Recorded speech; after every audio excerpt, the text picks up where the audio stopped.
Allez, c'est parti. Aujourd'hui, je vous donne ma technique pour utiliser un limiteur et je vous dis pourquoi ça inclut d'avoir toujours le même chiffre de réduction. Alors, les limiteurs, un sujet assez compliqué à aborder. Il faut dire que c'est essentiel aujourd'hui en mastering, c'est difficile de faire sans. Et pourtant, beaucoup de gens sont perdus face à son usage. Et il faut dire que peu de réglages peuvent beaucoup influencer le son. Et il faut dire aussi qu'on ne sait pas trop en fait ce qui se cache derrière un limiteur. Moi, je vais vous donner ma technique pour utiliser un limiteur. Elle s'inscrit dans une histoire quand même du mastering. Je suis pas le seul à faire ça. Je vais vous expliquer une technique donc que j'ai apprise il y a quelques années. Ça vient des vrais pros du mastering. Et je trouve que c'est hyper intelligent de concevoir le limiteur comme ça. Et je suis sûr que ça va vous aider à mieux utiliser les limiteurs. Avant qu'on commence cette vidéo, je vous invite donc à vous abonner à mes pages Insta et TikTok. Vous allez avoir du contenu exclusif sur ces plateformes.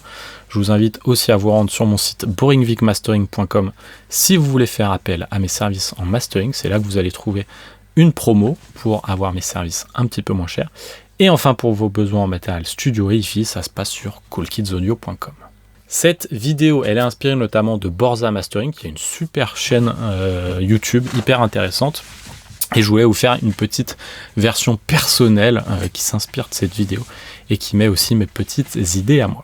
Alors, avant de commencer, il faut faire une petite histoire du mastering, vous partager le pourquoi du comment, le pourquoi cette méthode est apparue. Donc l'histoire, c'est la suivante, c'est que traditionnellement, le mastering, il est fait avec une source et un récepteur. Alors, ça pouvait être deux machines à bande, une qui lit le mix et une autre qui enregistre le master avant ensuite d'être envoyé à la machine à cutter. Puis sont arrivés les ordis, donc pendant pas mal d'années en fait il y avait deux ordis, il y avait l'ordi de lecture et l'ordi qui enregistre, et encore d'ailleurs pas mal d'ingé mastering font ça. Et forcément, il y a un moment donné où il faut transférer l'audio de la chaîne soit vers la bande analogique, soit vers l'ordi, et on peut donc clipper à ce moment-là. Donc soit on clippe les étages de préamp des machines à bande, soit on clippe les convertisseurs AD, analogique vers digital. Si vous avez vu des ingés mastering professionnels travailler, vous voyez que beaucoup de ces ingés, en tout cas ceux qui ont des chaînes analogiques, ils aiment bien clipper leur convertisseur analogique vers digital. Ça leur permet de gagner en Sony, en niveau, en loudness. Et ce clipping, il peut être réalisé soit dans le domaine numérique, soit dans le domaine analogique. Dans le domaine analogique, c'est le cas par exemple des convertisseurs Burl qui ont un transformateur d'entrée et qui leur donne ce son si caractéristique, très légèrement saturé, très coloré. Et dans le domaine numérique, ça peut être le cas par exemple des saviteurs, des laveries Gold qui ont en fait un clipping qui relève, je crois, du domaine numérique. Bref, dans les deux cas, ce clipping des convertisseurs, il est très utilisé par les ingés mastering encore aujourd'hui. C'est un moyen d'avoir du niveau. Et ce qui est intéressant, c'est qu'ils sont encore utilisés, ces étapes de clipping, quand bien même les limiteurs existent. J'en profite pour signaler que même les ingés mastering qui utilisent des chaînes numériques uniquement, c'est-à-dire pas de machine analogique, beaucoup de ces ingés, en tout cas c'est ce que j'ai observé, aiment bien utiliser les clippers en amont des limiteurs. Donc spoiler alerte, la technique, c'est utiliser une combinaison de clipper et limiteur.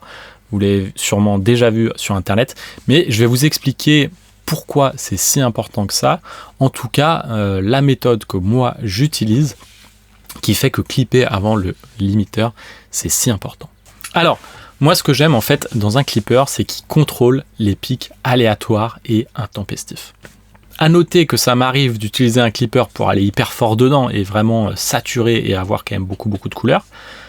Mais même dans ce cas, il a cette fonction, le clipper, de contrôler ses pics aléatoires et intempestifs.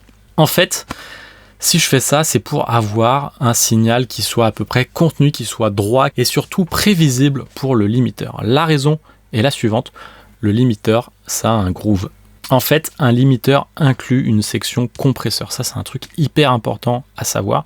C'est que les limiteurs, ils donnent du groove parce qu'ils incluent un compresseur. Et c'est notamment le réglage release qui va dire si ce compresseur il est long ou rapide.